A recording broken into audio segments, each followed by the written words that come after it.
about why some of the past pledges were not fulfilled or achieved, and how and why should Jamaica give the Jamaica Labour Party another opportunity to continue along this trajectory without some of their major promises from the 2016 manifesto not fulfilled. And so it's really the question of who is a bigger visionary, who can cast a longer shadow in terms of what Jamaica needs now in terms of leadership.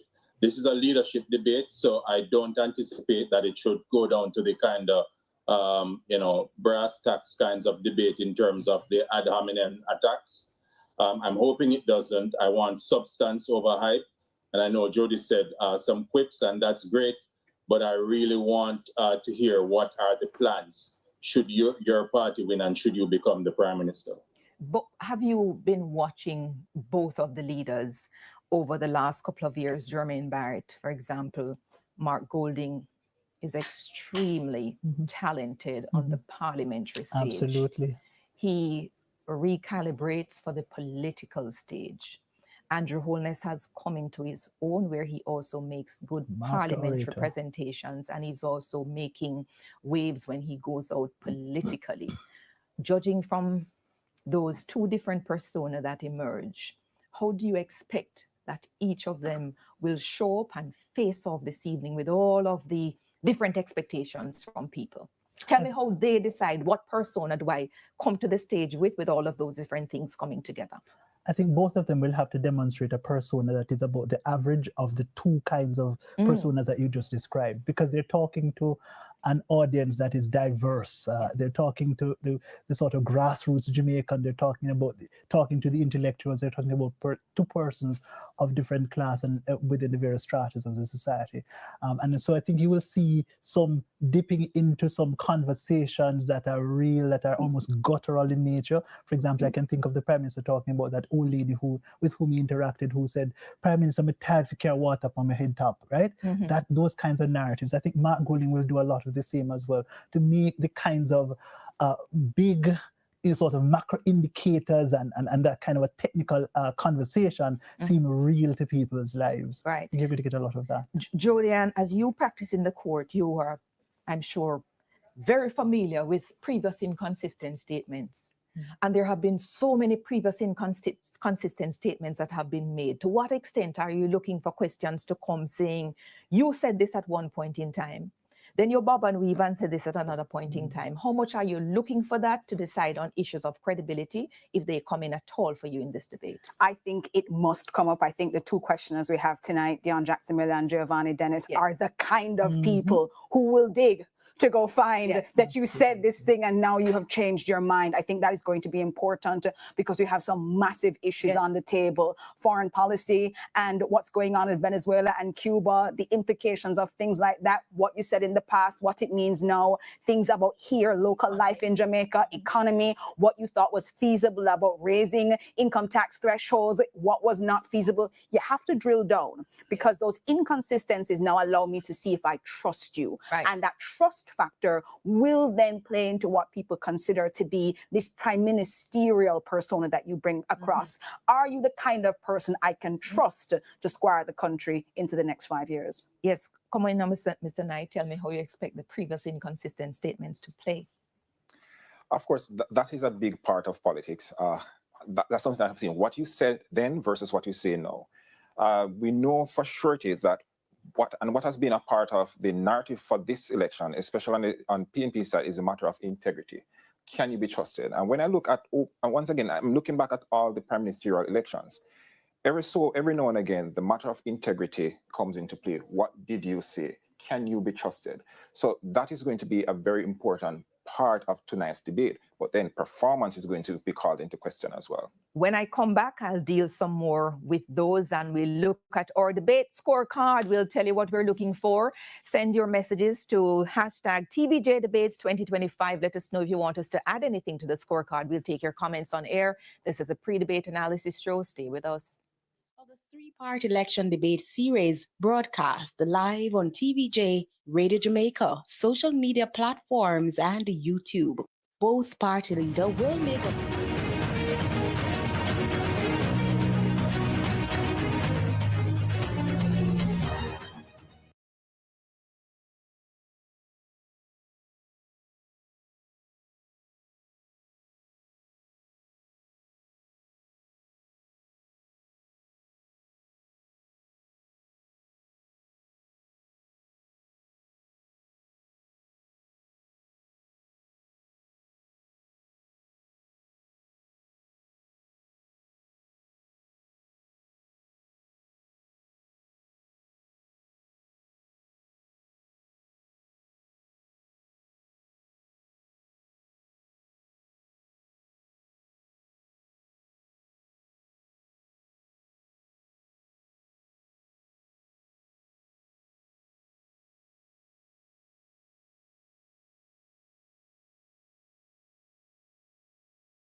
10 minutes to go before the third and final debate for this debate season. Election comes up 3rd of September 2025.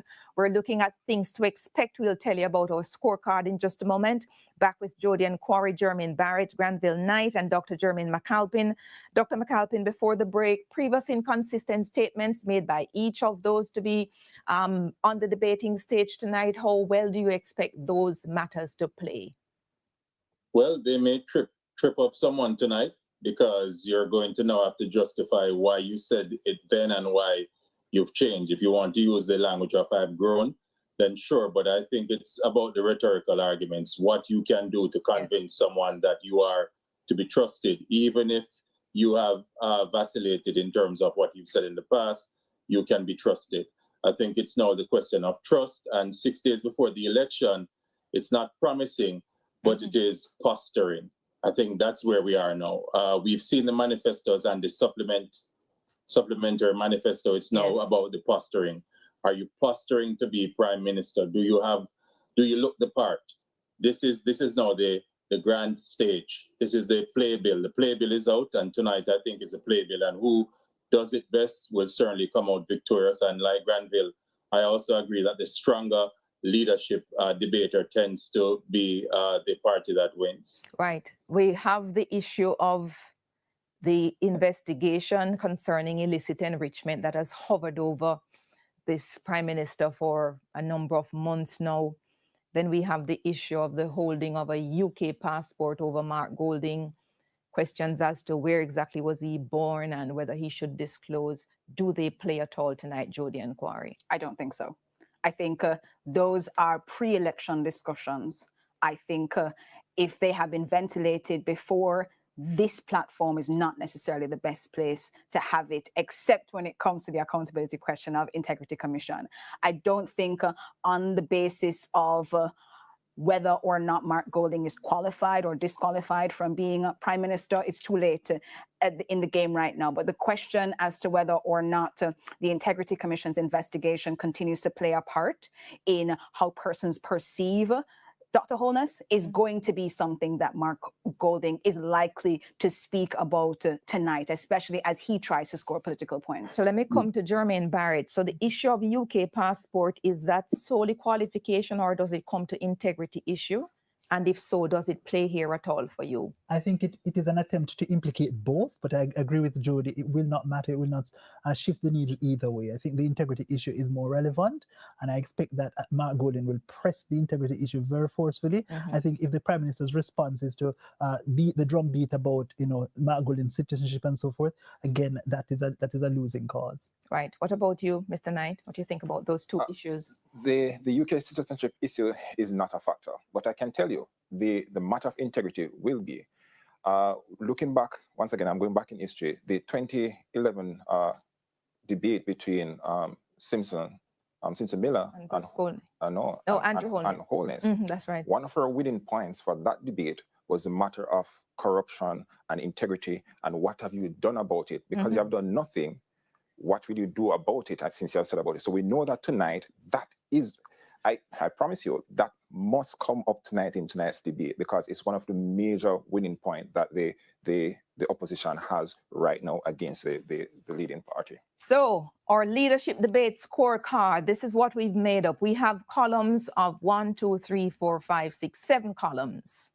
We have a question. For each question, we have a sheet of paper. In one column, we have content. In the other, we have structure of arguments. In the other, we have delivery, which includes tone, command of stage. And I think Jody recommended, does the person look or sound prime ministerial? Do you have that leadership demeanor that allows us to say, this is the person that we can trust to squire now us into the next 5 years? Right. And then we have the rebuttal, which will play a big role. How do you hit but recalibrate and get to the question? And then we have the total score and additional comments. So our aim, in fact, for all of the debates, what I do, I sit by myself in a room completely away from everybody. I don't want to hear a dog bark. I don't want to know what you think. I don't want to see social media. I do the assessment in a bubble. And that's what we're going to do tonight. Take our notes here and then score and then come back. right? What about what the people, what they wear? Is that a big issue for you? Well, you wouldn't have an issue at all, Jermaine Barrett, with what they're wearing. They're all in black. They're all in black. They're all in black for you. Absolutely. Does it matter the color of the tie, Jody? What does it say to you? It the does. That they choose? These are two men who are going up there now. Is it a well-fitted suit? Are you looking like somebody who doesn't look rumpled? Are you looking like somebody who's rested? Are you looking like somebody who's prepared? Yeah. Part of that demeanor and that look and that willingness and ability to lead is how are you presenting yourself now to the nation as the person that is going to be our prime minister? It's these little things that matter and add to or take away from your credibility. Yes, and as you say that, I mean, Granville Knight, the prime minister in particular, has been all over the country at all different hours of the morning. Do you expect him to come looking a bit tired, or will there be no excuse for however he looks? He needs to come to the stage looking fresh. There's absolutely no excuse for tonight. Yes. He's prime minister. He has done this before. He knows this is what his third political debate at this level. So he should come prepared. He should know what is happening. But if he's tired, that's on him. Yeah. Tonight is about image, and tonight, whether or not you're tired, you must show up as the prime minister. What if you had an emergency meeting at this or the night from and you're coming from overseas? You'd have to show up fully. So we're expecting that tonight. Dr. McAlpin, just before we throw to the Debates Commission, talk to me about what they wear. Is that a big thing for you? It's again performance and stagecraft. So I expect them to be in suits that are properly fitted. I also expect them to have the kind of posture that this is the person you want to be prime minister. All so right. you have to look the part. All right. Come back with us at 10:30 for the post-debate analysis. Here we head over to the Jamaica Debates Commission for the big face-off between Andrew Holness and Mark Golding. Stay tuned.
Kendall, the taste of quality. Sagicor Group, building trust one generation at a time.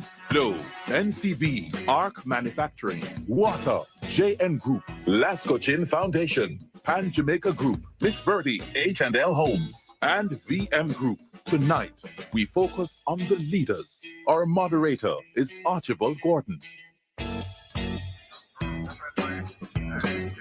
Good evening. Welcome to the final of 3 general election debates organized by the Jamaica Debates Commission, staged before a live studio audience.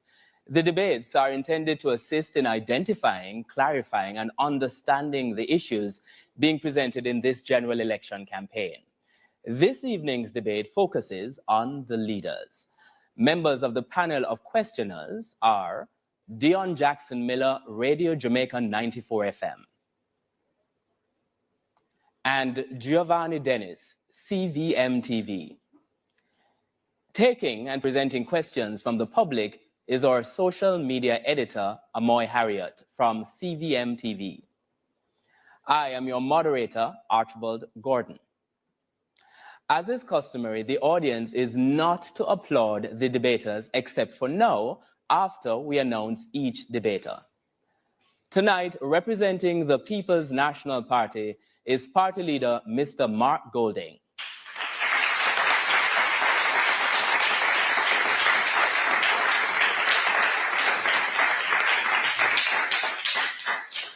Representing the Jamaica Labour Party is party leader Dr. Andrew Holness.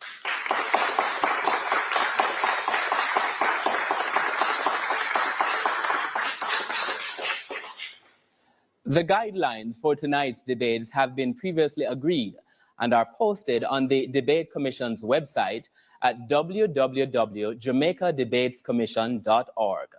The guidelines include questions being no longer than 30 seconds, and each debater is allowed 90 seconds to respond to each question, and rebuttals are limited to 45 seconds. The questions posed in tonight's debate will come from 2 sources. The first source is you, the public. Send us your questions via direct message on Instagram, Facebook, and TikTok to Jamaica Debates. These will be checked, selected, and asked by our social media editor. The second source of questions is from our panel of journalists. Questions are not influenced by the Jamaica Debates Commission in any way. Our sign language interpreters tonight are Dorothy Williams and Terrian Bernard from the Caribbean Christian Center for the Deaf. Based on a previous coin toss, our first question tonight comes from Dion Jackson Miller of the RGR Group, and it will be directed to Dr. Andrew Holness. Dr. Holness, government members have recommended taking the Auditor General off the Integrity Commission. There have been changes made by your administration to the Office of Political Ombudsman that have virtually destroyed its effectiveness as a check on the behavior of politicians. And there have been constant attacks by members of your administration on the Integrity Commission and on media and civil society groups that criticize your administration. Shouldn't Jamaicans be concerned about what appears to be a pattern by your administration of undermining oversight bodies in the public sector, civil society, and media? There is absolutely no attempt by my administration and indeed myself to undermine any oversight body. Indeed, we have acted to strengthen and make them far more efficient in placing the oversight of the political ombudsman under the office of the Electoral Commission. That's a move to strengthen and give it far more institutional framework. I myself have been very complimentary and acted in a very dignified way as it relates to the Integrity Commission.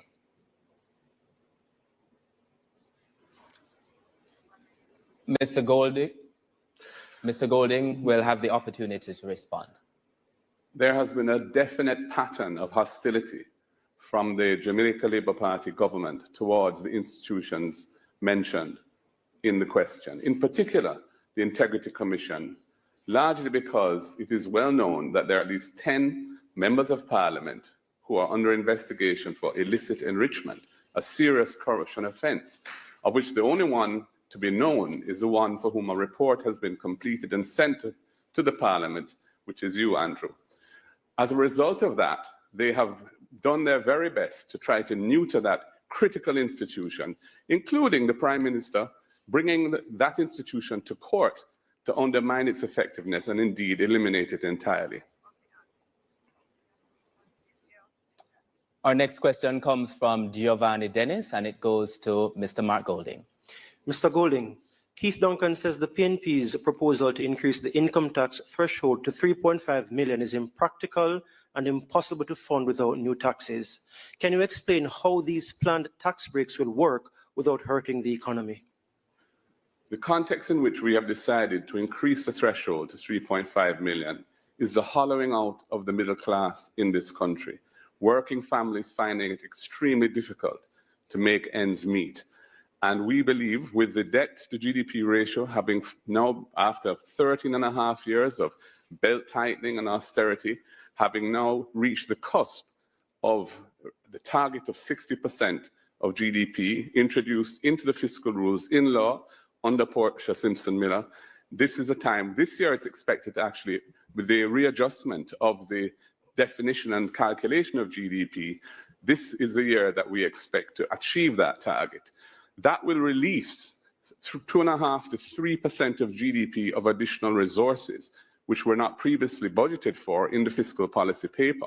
That is more than sufficient to pay for our entire program, including the $3.5 million increase to 3.5 million of the tax threshold, which will make our civil servants and our middle managers, and indeed most of Jamaicans who are presently suffering under the high burden of the cost of living, have money that they can spend, they can fix up their homes, extend their homes with a room, buy a car if they don't have one, pay down debt where they may be in arrears. It is necessary to preserve the country from brain drain and to keep the society intact.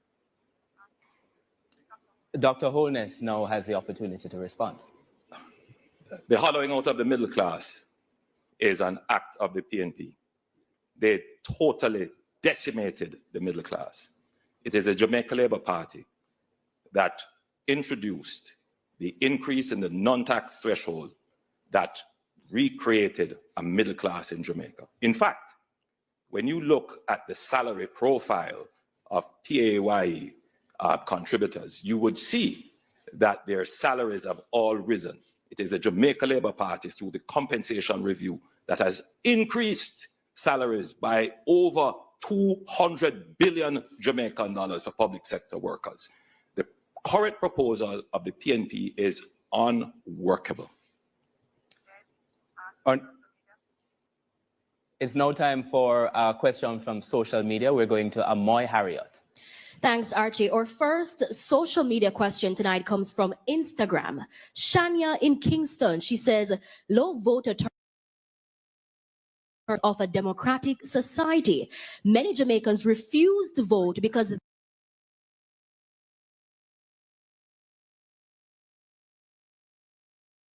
voters. And if elected, how will you hold politicians accountable for offenses against the people?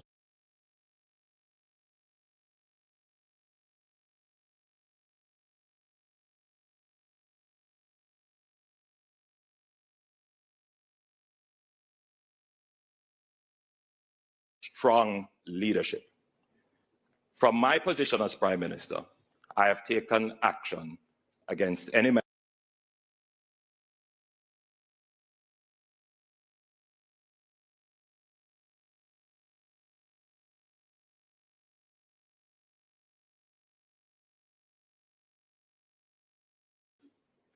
with an expert forensic auditor. The findings of that report have suggested no corruption. There have been no charges. Every aspect of my report, every aspect of my personal life and my personal financial details are in the public domain. I am the politician about which Jamaica knows the most. And therefore, I am the politician who can stand with the greatest moral authority to treat with any matter that is considered corrupt, as I have done in the past. And I want to give this assurance to the Jamaican people that you know me, you know about me, you can trust me, and you know that I stand against corruption. Mr. Golding has the opportunity to respond to that social media question as well within 90 Andrew, seconds. what they know about you is that you have 28 bank accounts, that you received several $1 million in cash deposits from anonymous donors in your bank account, that your companies had transactions of over $400 million, several thousand transactions between them, and that Positive Jamaica Foundation, a non-profit which you are intimately connected with, provided resources which you use for personal investments through your personal company. We have signed the Leadership Code of Conduct developed by Integrity Commission. All of our spokespersons and myself have signed. None of your people have signed it. I am committed to ensuring that all members of the executive, when we form government, will have their Integrity Commission declarations published, not just the leader of the opposition and what should happen, but hasn't happened in your case because you're not certified, the Prime Minister. So the whole question that has been asked is an excellent question. And we really need to step up our vigilance against corrupt behavior, nepotism, and cronyism. The volume of scandals under this Jamaica Labour Party government is unprecedented. Over the number of ministers who have had to be removed from frontline duty, many of them parked in the naughty corner in OPM rather than being sacked. It is a disgrace to the country, and your personal situation where you're operating under a deep cloud because your Integrity Commission declarations are not certified also is something which Jamaica cannot go forward with. We'll now take a short break and we invite you to stay tuned.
the Jamaica Debates Commission in association with Scotiabank for Ever Future. Kendall, the taste of quality. Sagicor Group, building trust one generation at a time. Glow, NCB, Arc Manufacturing, Water, JN Group, Lasco Chin Foundation, Pan Jamaica Group, Miss Birdie, H&L Homes, and VM Group. Watch, listen, decide, vote. Welcome back to the Leaders Debate presented by the Jamaica Debates Commission.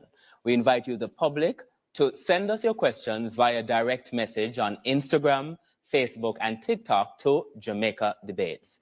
We now ask Dion Jackson Miller to start this segment with a question for Mr. Mark Golding.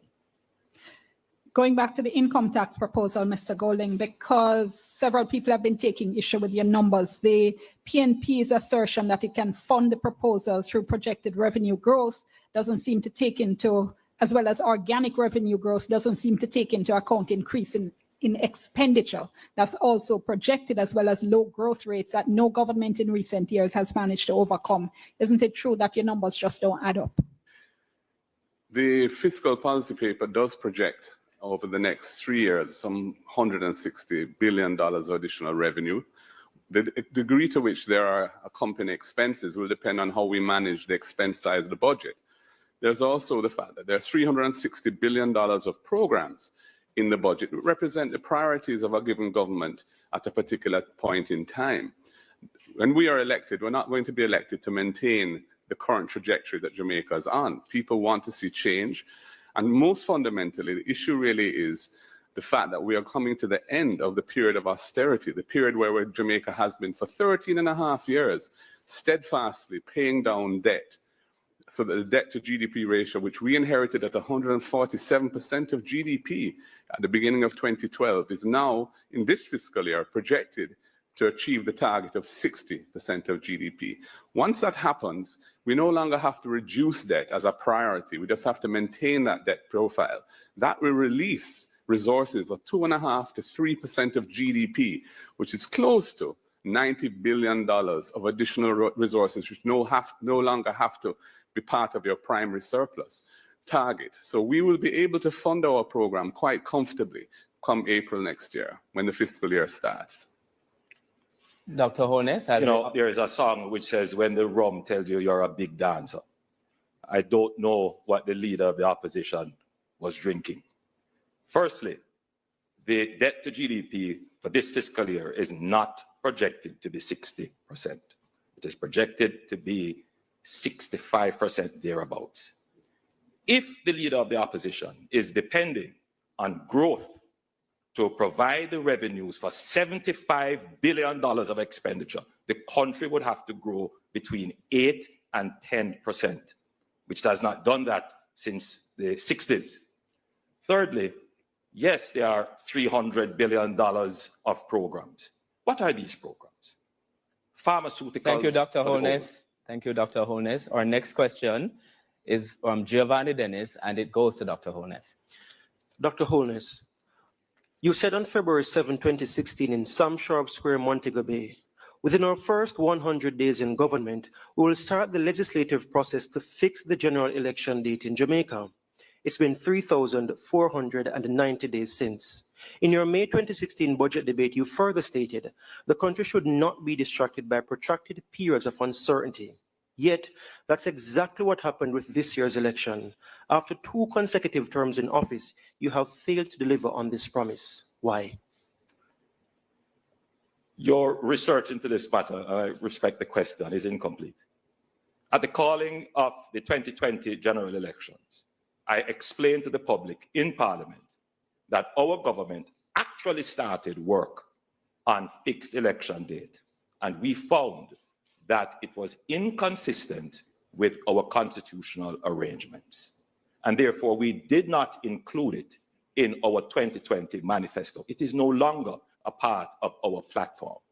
More to that, however, is the fact that in seeking to have all of these previous considerations included, we went about putting in place a constitutional reform commission that would bring all the considerations for constitutional reform under an expert review.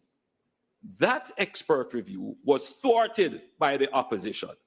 So yes, these considerations were considered from 2016, but the reality of our constitutional arrangement made us take a different route, which is to go to a comprehensive constitutional reform, which was frustrated by the opposition. Over to Mr. Golding to respond.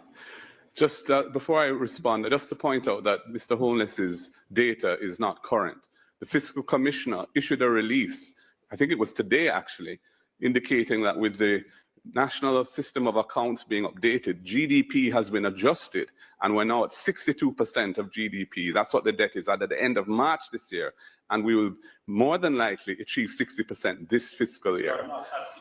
No, please, you're not entitled to do that.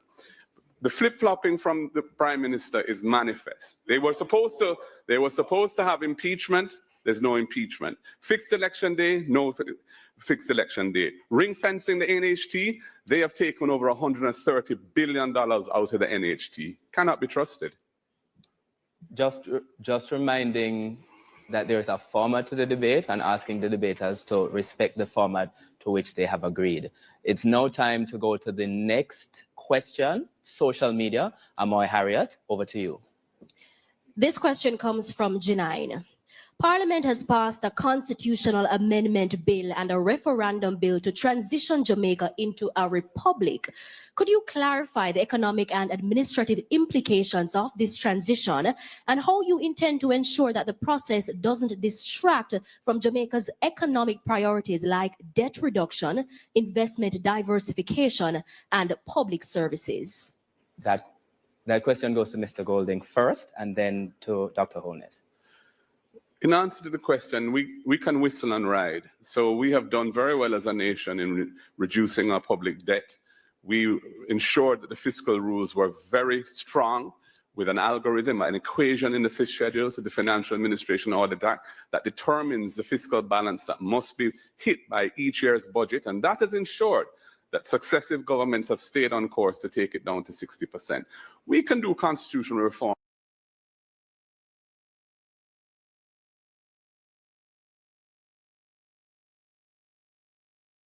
Critical issues, and we have achieved that consensus yet on the critical issue of decolonization, in particular our final court, which is now the Privy Council, the King's Court, that makes orders in the name of the King, as opposed to the regional court, which has been established, the Caribbean Court of Justice, which Jamaica helped to design, helped to fund, and which has developed over the last 20 years a reputation for independence and excellence.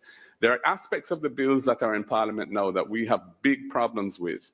In particular, the fact that effectively it will allow the Prime Minister to appoint the President, because a simple majority of both houses will do it if we do not agree who that person is. I think that is wrong. I think that the President of the country must command the trust and confidence of both sides of the political aisle, and indeed the wider public. Dr. Holness? To be clear, the bills before Parliament do not give the Prime Minister the ability to appoint the President. We are the party that have advanced the greatest, the process of repatriating our sovereignty. I am a Jamaican through and through, and I want to see my country's sovereignty represented by a Jamaican. It puzzles me as to why the opposition is trying to frustrate this. The opposition says we must always consult the people, yet they do not want to consult the people on a fundamental architecture of our society, our final court of appeal. They are inconsistent, they are hypocritical, flip-floppers. They were the ones who nudged, encouraged, and agreed with the government that a process should be started for the repatriation of our sovereignty. Midway the process, they have turned around to say they have challenges with it. What is it that they really want? Are you truly a Jamaican?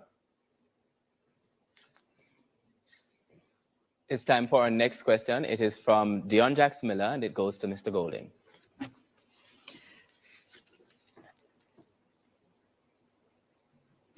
Mr. Golding, the PNP is promising a tax break for small businesses for the first 3 years of formally incorporating, as well as a raft of other targeted tax relief measures. How do you respond to criticisms that your tax plan reintroduces inefficiencies, tax avoidance, and corruption into the tax system that have been eliminated over the past 15 years?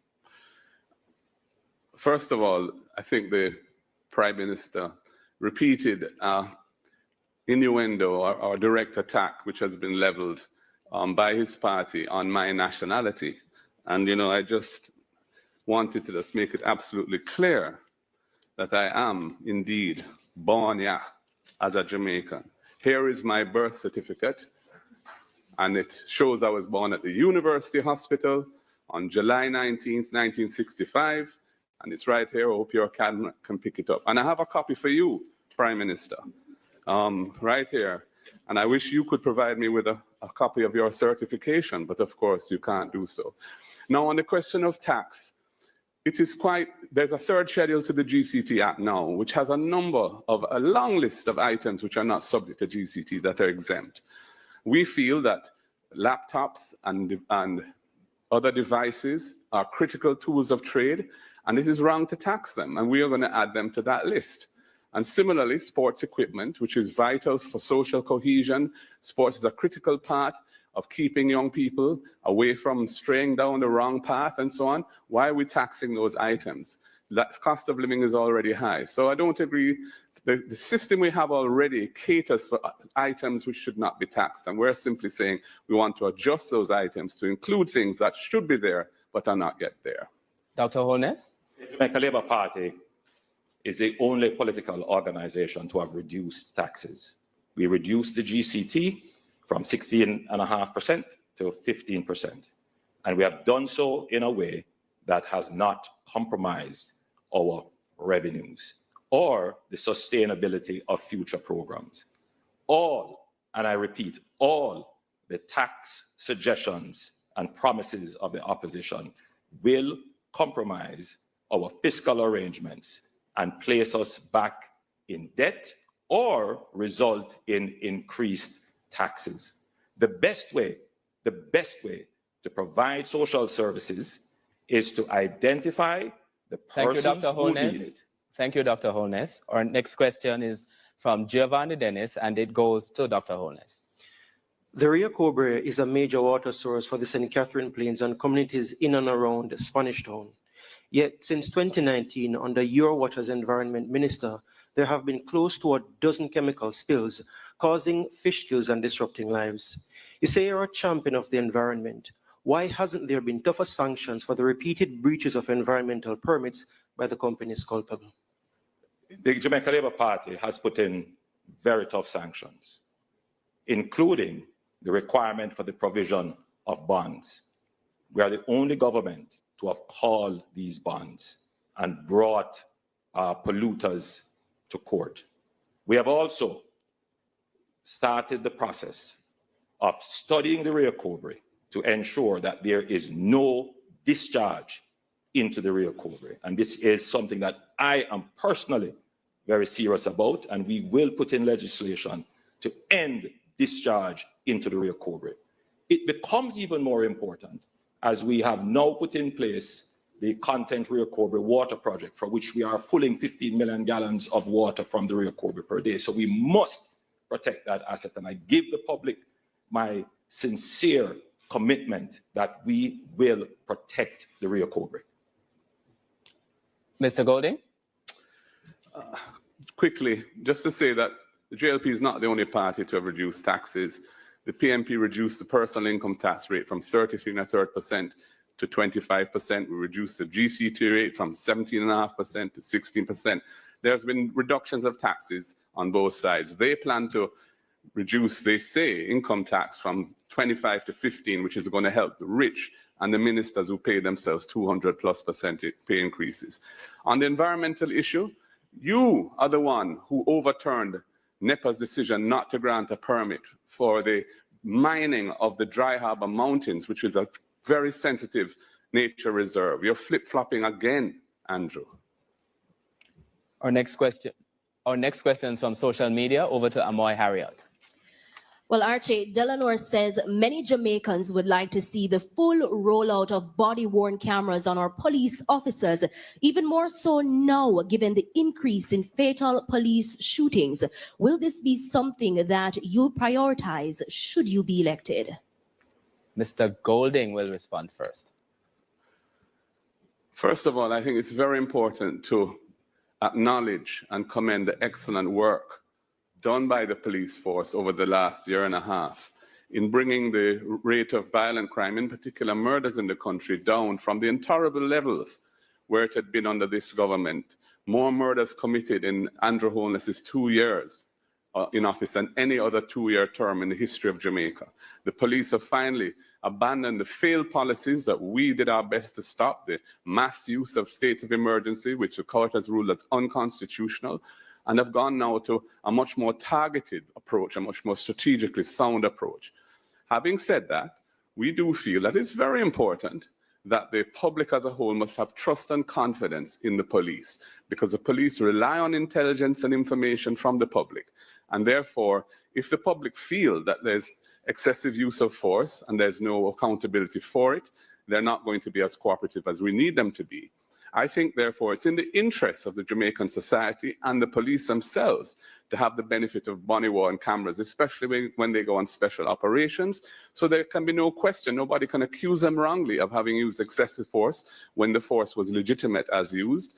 And to the extent that there may occasionally be an excessive use of force, the persons are held accountable for that in accordance with the law. That's what the rule of law requires. Dr. Holness? The government is already in the process of procuring and acquiring body-worn cameras. Several thousands of them are under procurement and will be deployed shortly to the police force. We consider this as absolutely important in giving confidence to the public regarding the actions of the police force. And the police themselves want to have these cameras as protection for themselves. Interestingly, however, the leader of the opposition states that the states of public emergency did not work. Now, murders under the PNP increased to over 1,000 murders in 1997 and remained there for over 30 years. It is the Jamaica Labour Party in 3 consecutive years that have reduced murders by 55%. The states of public emergency worked. The states of public emergency were supported by the PNP when Peter Phillips was the leader of the opposition, and it reduced murders by 27%. Since we did not have the cooperation of the opposition, murders went up. A question must be asked: who is responsible for the increase in murders when there was a tool that could have saved lives? It is a serious question. No, Giovanni Dennis has indicated that he would like to ask one of his 2 follow-up questions. I believe that question will go to Mr. Golding. Mr. Golding. Mr. Golding, I want to go back to the matter of your dual citizenship. It took days for you to confirm that you held dual citizenship and weeks for you to renounce it. Why didn't you acknowledge the issue upfront, and why should Jamaicans believe you will be forthcoming with them on any issue, even if it's uncomfortable in the first instance? I didn't hesitate to acknowledge dual citizenship. I was born in Jamaica. I had a British father, and I inherited British citizenship by descent from him. And that's lawful under the laws of Jamaica. And indeed, parliamentarians in Jamaica are permitted to be dual nationals. I therefore didn't consider it to be something which was problematic. However, when it was raised last year and politicized, I decided I want to know what the Jamaican people felt about it, because I thought really my response ought to be driven by them. We did an internal poll. It showed that a majority thought I should renounce, and so I did. And I renounced my British citizenship in August last year. Dr. Holness, rebuttal. You know, this is a strange one. A man who wants to represent his country must choose his country. He doesn't need to ask anyone. You should choose. And that's why we say we choose Jamaica. It is indeed of concern that it was not until your 40s, when you were becoming a minister of government, that you sought to have a Jamaican passport. It is not your birth that makes you Jamaican. It is the choices you make for your country, including supporting a process that would make a Jamaican head of state here, including getting a Jamaican passport. Our next question is from social media. Over to Amoy, and that question will go to Mr. Golding. On TikTok, Taj says, given the current negotiations surrounding the U.S. Keep Call Centers in America Act and its potential to impact over 50,000 Jamaican BPO workers, how does your administration plan to safeguard both employment and livelihoods for young Jamaicans if outsourcing opportunities decline? That's a good question. And the truth is that the evolution of technology, especially the advent of artificial intelligence, is also a threat to the type of services that are provided through outsourcing. So we are going to have to ensure that we try and upskill our existing workforce so that they can be trained to do the type of tasks that technology isn't going to be as adept at dealing with as human beings. And we also have to provide other avenues for employment for young people. That's why we're going to establish the Youth Innovation Fund, which will provide grants and loans to young people to get them into business if they want to get into business. And it will enable them to pursue their talents in tech or in creative industries or any other area of endeavor so that they can express themselves, help to monetize their talent and build brand Jamaica. And so those are the types of things that need to be done. We also want to emphasize training and the role of the private sector in training. We'll be giving an incentive, a dollar-for-dollar matching of all businesses who invest in upskilling and training. We will match their investment through the HEART program to encourage them to invest further in training and upskilling the workforce so they can employ more people in higher paying jobs. Right now, too many of our people are struggling in low-income jobs, low-wage jobs, low-tech jobs. The same question goes to Dr. Holness. Well, let me give you some practical and real answers instead of airy-fairy stuff. Jamaica is already positioning itself for nearshoring and friendly shoring of the recalibration of the global supply chain. And that is why we have made a massive investment in the Caymanas development and in Raintree. These are real investments that will bring production to Jamaica and jobs to Jamaica. We have already started to ensure that over 120,000 Jamaican youths can access training free of cost under HEART. And much of that training is in support of not just BPO, but logistics. But more than that, we saw the change in technology coming and the impact it will have. And that is why we have invested in a coding and technology academy, the Amber Heart Academy, where hundreds of Jamaican youth are trained in not just the basics, but as high up as data science. Because what we want to create in our society are the trained skills that can attract the jobs that we are already negotiating for. You have a government that understands the changing global dynamics. Thank you, Dr. and putting Holness. in place measures to take advantage of it. We'll now take a short break and we invite you to stay tuned. The general elections debates are presented by the Jamaica Debates Commission. Watch, listen, decide.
presented by the Jamaica Debates Commission in association with Scotiabank for Ever Future. Kendall, the taste of quality. Sagicor Group, building trust one generation at a time. Flow, NCB, Arc Manufacturing. Water, JN Group. Lasco Chin Foundation. Pan Jamaica Group, Miss Birdie, H&L Homes. and VM Group.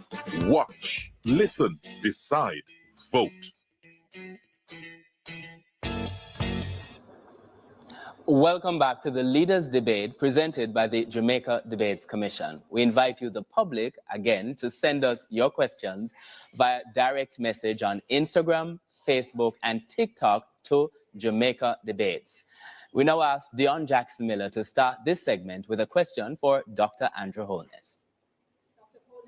2021, you were appointed to the Queen's Privy Council and the Ancient Advisory Body, and your administration's recent attempt at constitutional reform would have seen the removal of the British monarch from Jamaica's parliament and executive in phase 1, but not from our judiciary. Opposition or no opposition, referendum or not, can you tell us your position, whether you support the removal of the Privy Council as Jamaica's final court, and if so, when? My position is that Jamaica should have its own local court as its final appellate court. But I also do respect the Caribbean Court of Justice, of which we are a part of its original jurisdiction. I will say, however, that on a matter as important as this, that forms the architecture of our nation, the people must be consulted. And that is why I put in place a process that would begin these consultations in a practical and phased basis, a process which has been thwarted by the opposition. Now, the leader of the opposition raises questions about democracy. On one hand, he does not want to consult. He wants the government to just act without consulting with the people, but then turns around and says that we are the ones undermining democracy. The leader of the opposition must be consistent. Democracy requires us to consult the people on these critical matters. Mr. Golding? Yes, Mr. Holness, shortly before the visit of Prince William to Jamaica, became a member of the King's Privy Council. So one has to wonder how he was choosing Jamaica when he did that. Anyway, to answer the question, we want to follow the Constitution, and the Constitution has been ruled by the Privy Council as the highest court as not requiring a referendum for the decision as to whether or not the CCJ should become the final court replacing the Privy Council. And that is what we think ought to be done. No other country that has moved away from the Privy Council has had a referendum to do so, and there are good reasons for that. Our next question is from Giovanni Dennis, and it goes to Mr. Golding.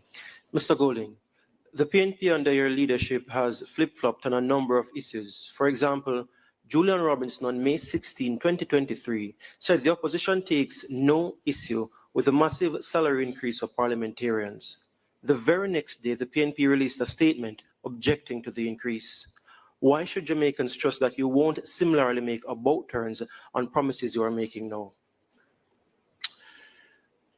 When Julian said that in Parliament, he was referring to the principle of parliamentarians getting an increase. He wasn't addressing the specifics of what was being proposed. We hadn't had a discussion around those specifics. When we looked at the details and we saw the massive increase that the Prime Minister was proposing for himself and for his ministers, we felt it was unconscionable to do that in the context where the public sector workers had just had their salary negotiations under some duress in relation to the teachers in particular, finalized, and many of them were getting 20% over 2 years. That is why we had to clarify our position, because it was not in accordance with what we thought that principle demanded.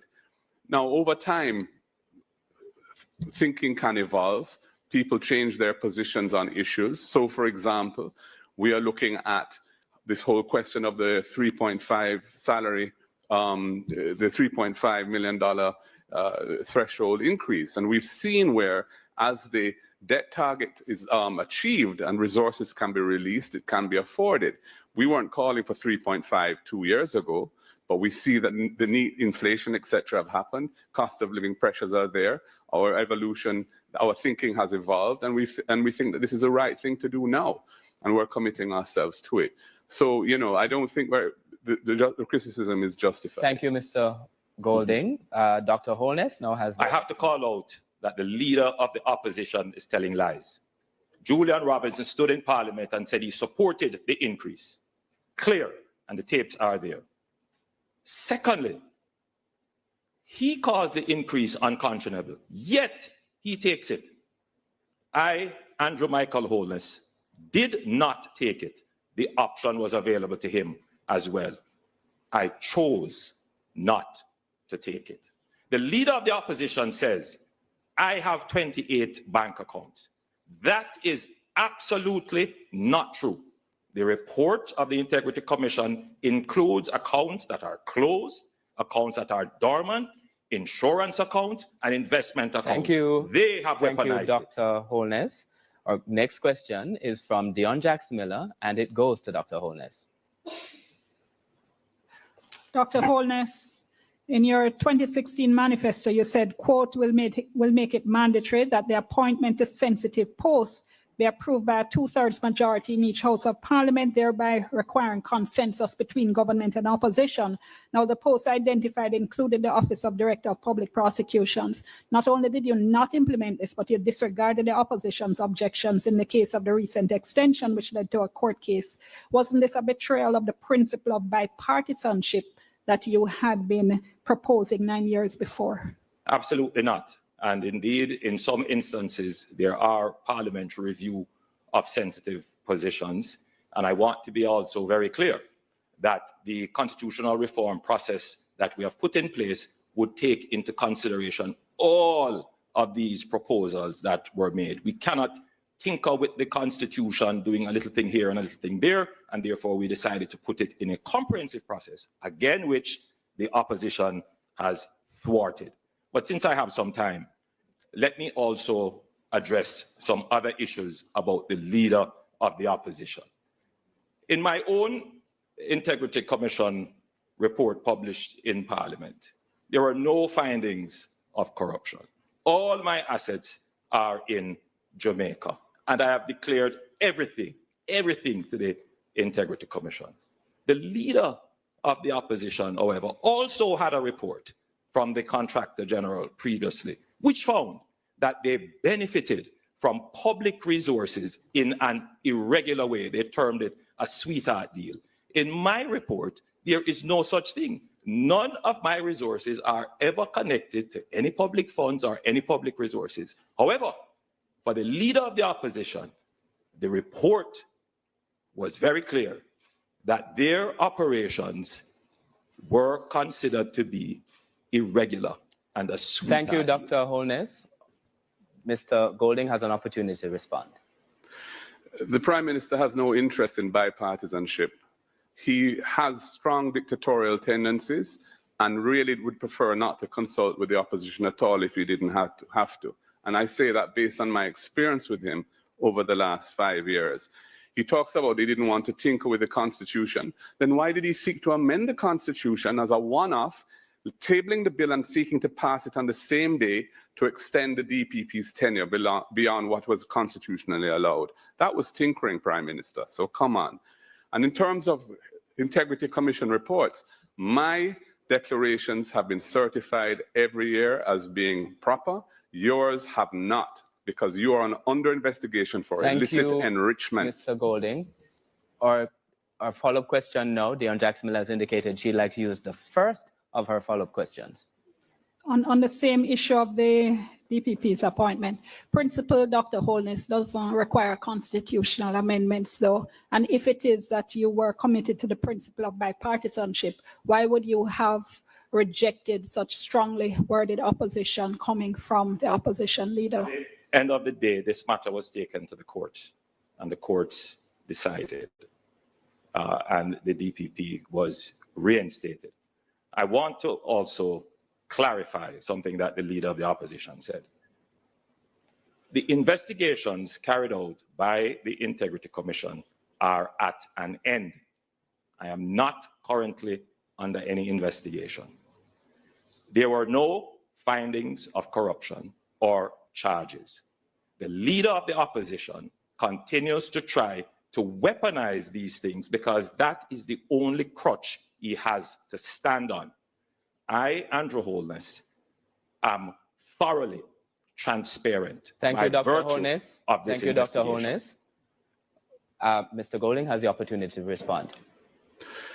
Again, Andrew Holness is being disingenuous and tricky. The Integrity Commission referred his matters to the Financial Investigations Division, a law enforcement agency charged with investigating serious financial crimes for further investigation. What was his response? When there was a vacancy at the head of it, he sought to appoint or influence the appointment of somebody who is his close personal friend and who had said publicly on nationwide radio that he didn't see anything wrong in the report on Mr. Holness's financial situation, the Integrity Commission's report. It was clearly a set-up job, and we feel that very strongly that this needs to be addressed. Thank you, Mr. Golding. Our next question is from social media. I'm going to hand over to Amoy. Malik on Facebook says, many Jamaicans feel the economic growth that's been reported hasn't lowered their grocery bills or electricity costs. How do you measure economic success beyond the statistics? Dr. Holness has the opportunity to respond first. The first measure is income. And 280,000 jobs have been created in Jamaica, which means that more Jamaicans have income. There is a rise in income. Let's look at the minimum wage. The Jamaica Labour Party government has tripled the minimum wage. So there are more Jamaicans earning more at the lower levels of our country. Further, access to basic amenities. 350,000 Jamaicans have access to potable water. And in our next term, we will ensure that the 900,000 Jamaicans which now don't have reliable or full access to water will have access to water. Transportation, public transportation. We have done an amazing job in reducing bus fares and increasing the convenience and efficiency of public transportation, including implementing a rural bus fare system. On electricity, we have reduced the GCT on electricity, a promise made by the previous government and not kept. We have done it in a sustainable way. But more importantly, we have not placed any new taxes on the people of Jamaica since our government has been managing the fiscal affairs of this country. Mr. Golding has an opportunity to respond. First of all, I think the question is sound because statistics don't tell the full picture. Jamaica's competitiveness has been falling, yet they say that we have record low unemployment.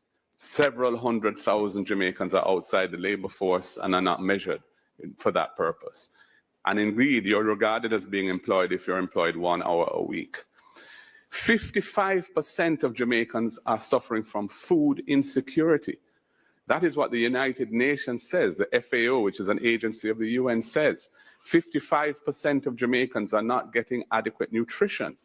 That is not consistent with prosperity or low poverty rates or low unemployment rates.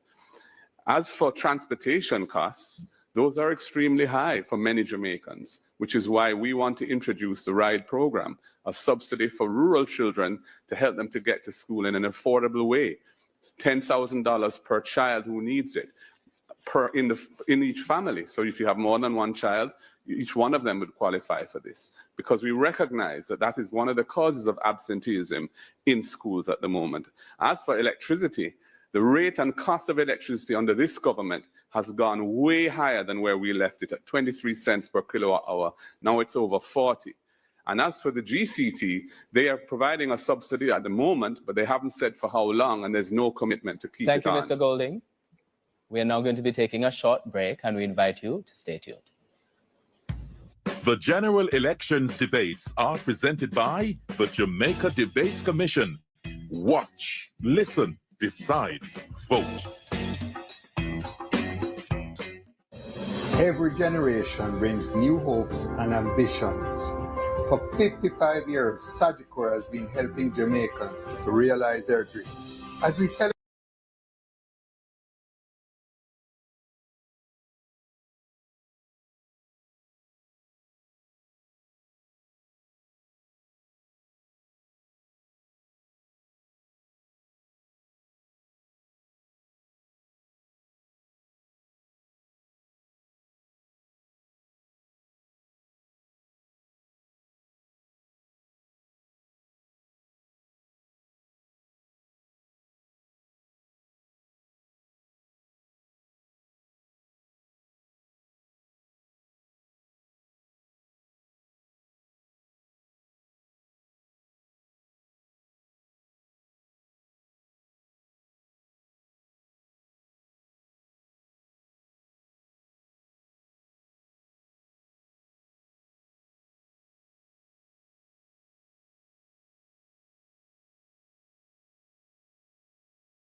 are presented by the Jamaica Debates Commission. in association with Scotiabank for every future. Kendall, the taste of quality. Sagicor Group, building trust one generation at a time.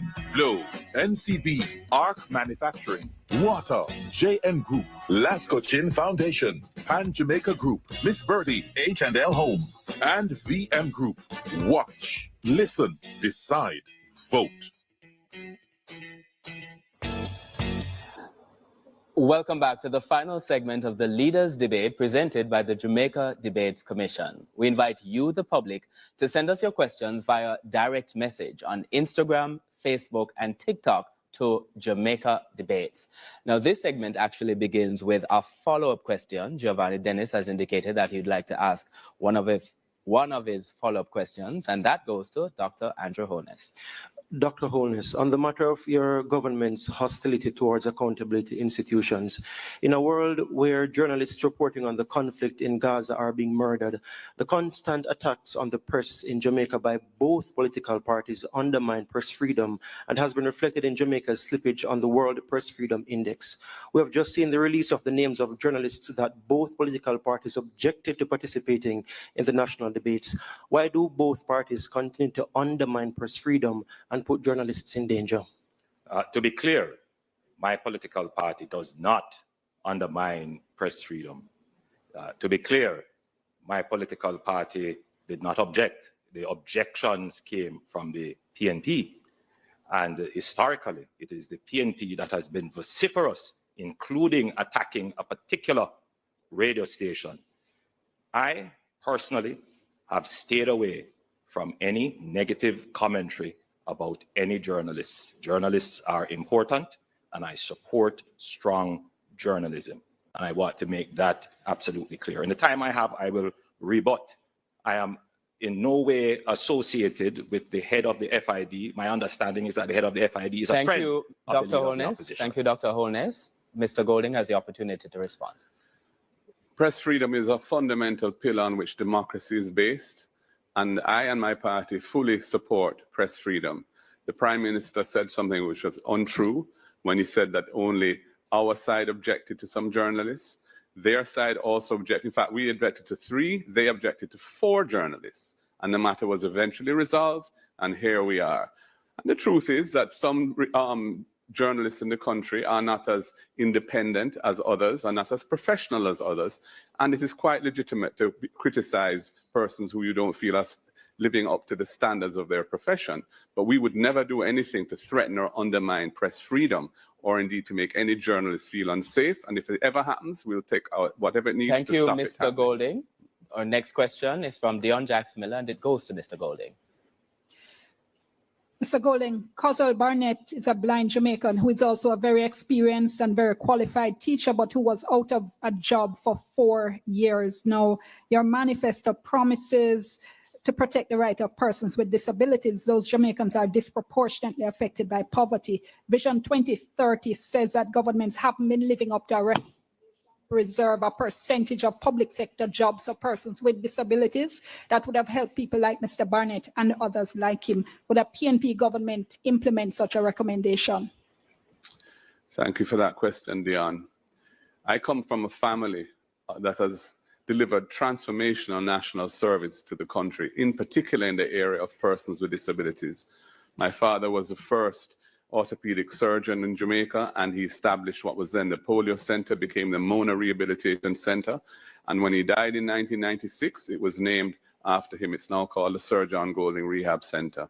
He also established the Hope Valley Experimental School, a school for integrated education for able-bodied and children with disabilities. 2 parliamentarians went to that school, and he established the National Road Safety Council, because of his awareness of the fact that many people who end up with disabilities is as a result of road traffic accidents. I am, and we are very committed to implementing the UN Convention for the Persons with Disabilities, which Jamaica was the first country in the hemisphere to sign. And we are the ones who passed the Disabilities Act, brought it to Parliament.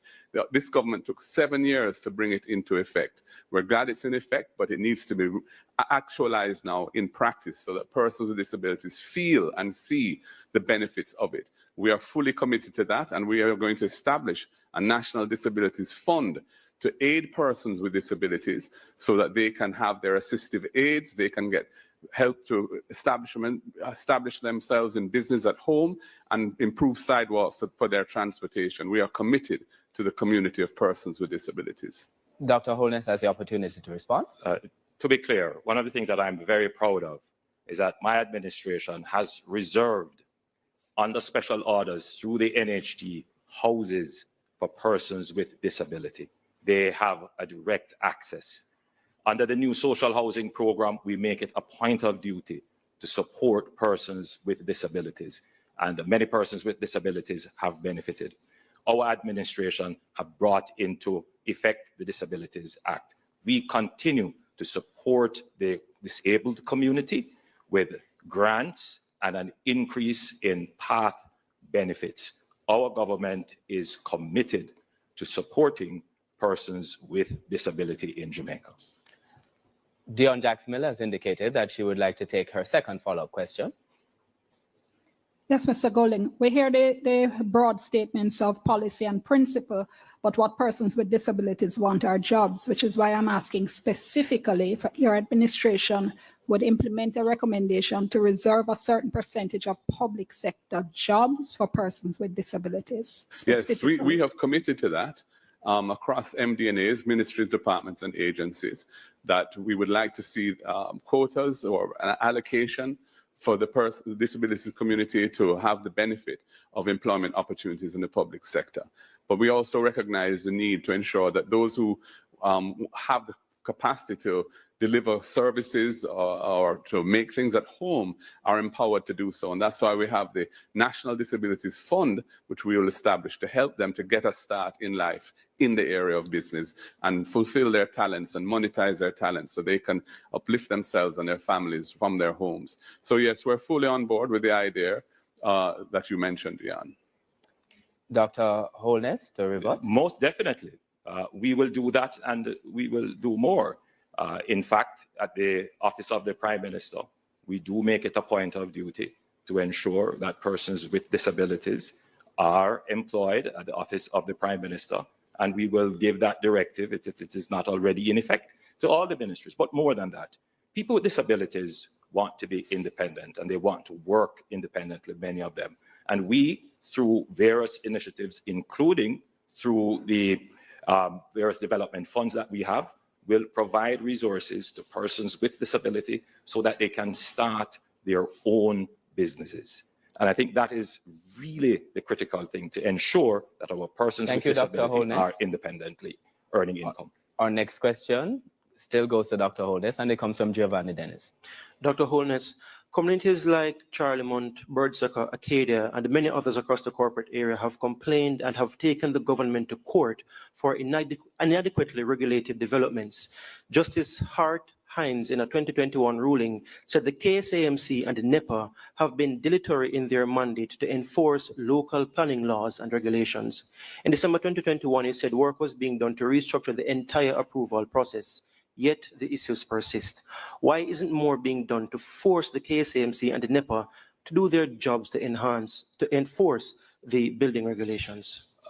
When that comment was made, the situation was as you have said.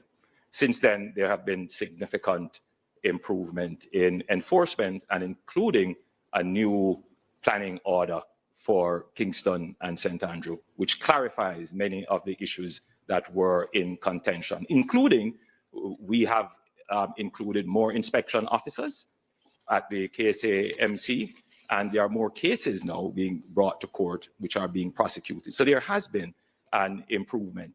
However, I believe that there is still much more work to be done in terms of increasing the enforcement capabilities. And yes, there are some legislative changes that need to be clarified, particularly as to how titles are issued and how densities are approved. Mr. Golding has the opportunity to respond. Since the People's National Party assumed the leadership in the council of the KSAMC, the new Mayor Andrew Swaby has been pursuing internal governance reform, including persons from outside, to try and improve standards and processes, make them more transparent and effective, so that the citizens of the corporate area can expect higher levels of governance. I think it's unfortunate that in the case of Mr. Holness and his wife, they are in the business of real estate development, or certainly she is, and that presents serious conflicts of interest which have manifested themselves in some of their own schemes that they have developed. I think we need to have rules which preclude that kind of activity so that there's no question of conflicts of interest.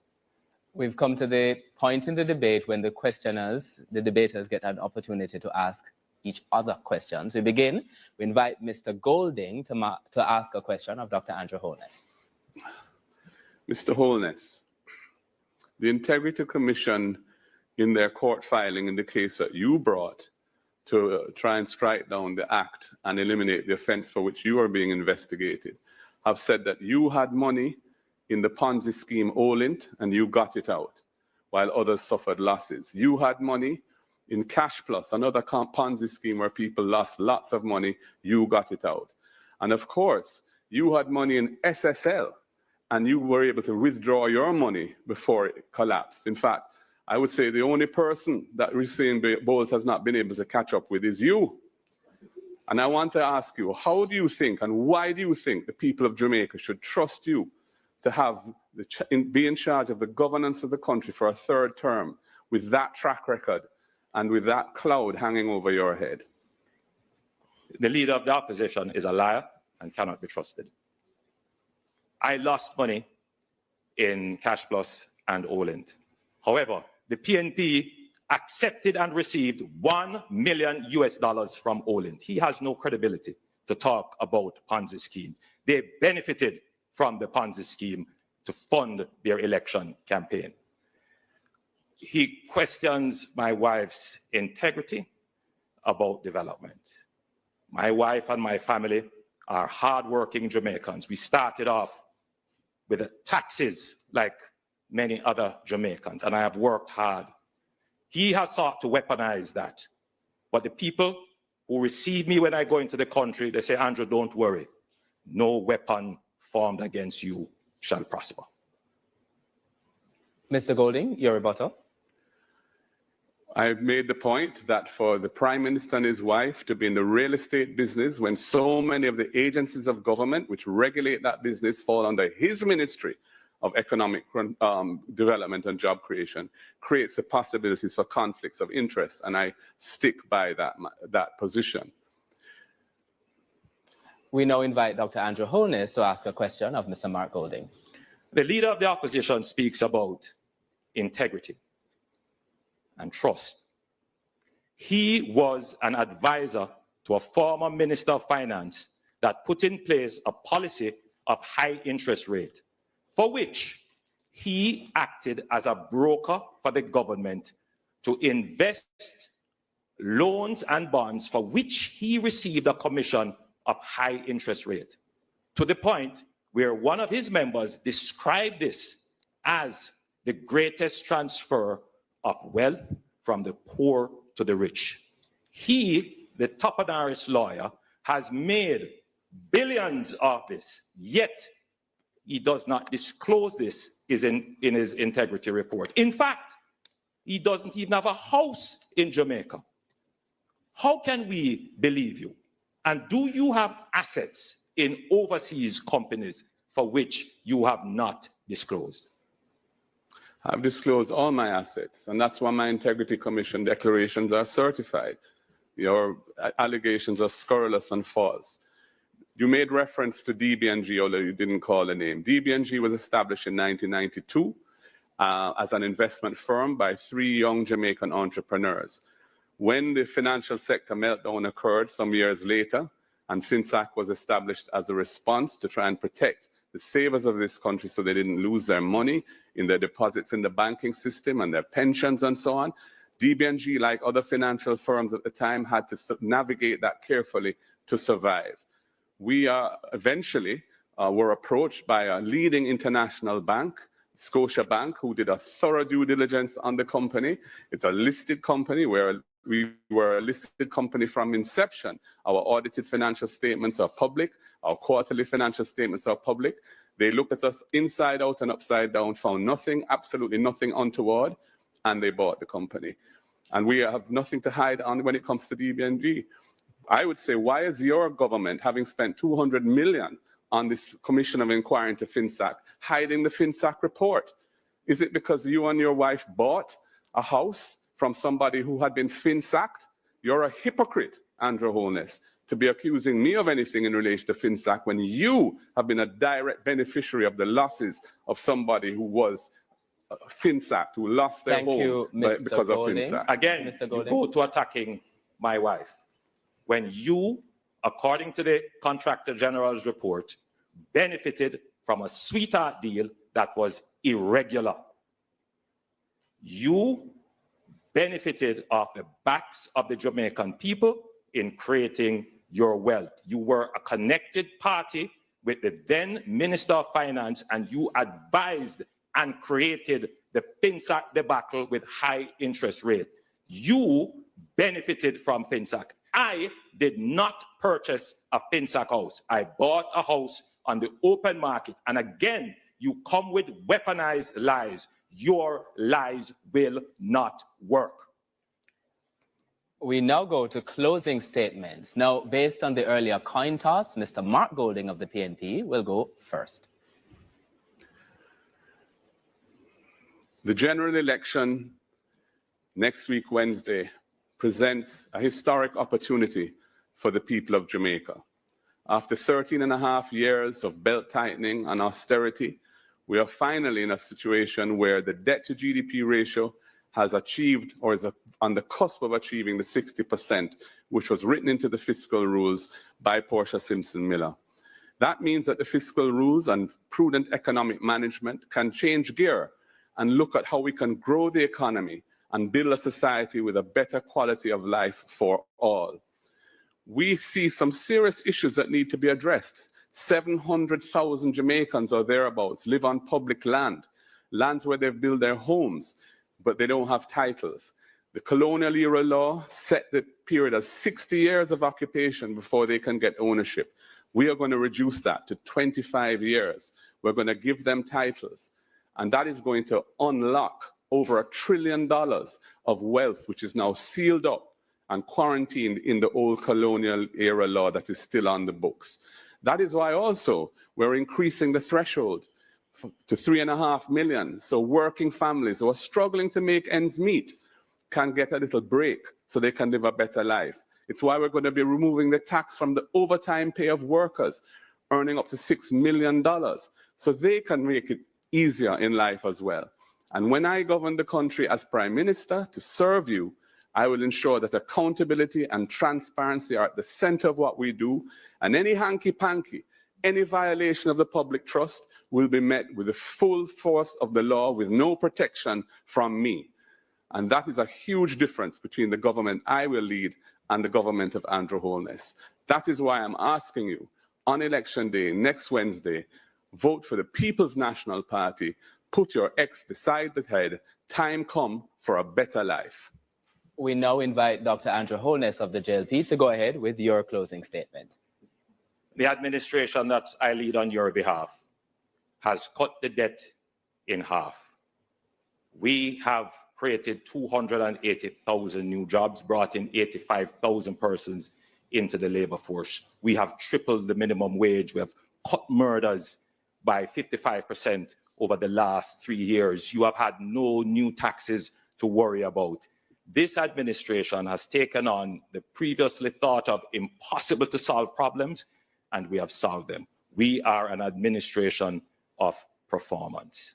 In our next term, our pensioners who have worked so hard will get a break. Those earning $6 million or below will pay no income tax. We will give a new income tax rate, which will be graduated, which will see everyone paying lower taxes. You will see 60,000 more houses being brought on the market, with 15% of them dedicated to young people. We will give incentives to developers to build houses for young people. You will see a new transportation system for rural school children coming into being. You will see more work being done on reducing electricity.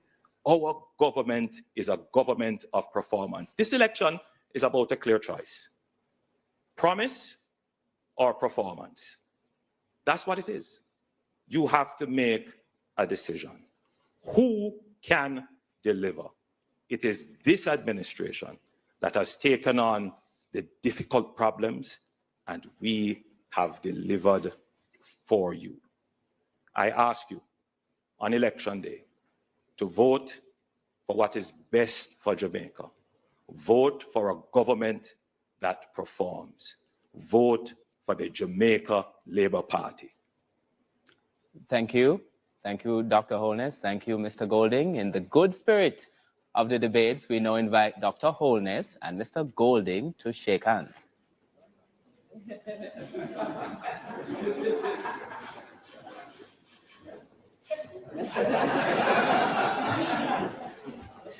And now we can breathe. That concludes the debate between party leader Dr. Andrew Holness, representing the Jamaica Labour Party, and party leader Mr. Mark Golding, representing the People's National Party. Our sincere thanks to both party leaders and all the debaters. This was the final debate in the 2025 General Election Debate Series. Thanks for joining us. Thanks to our studio audience, our production crew, production and funding partners, and most of all, our viewers and listeners all across Jamaica and the diaspora. I am Archibald Gordon. Good night.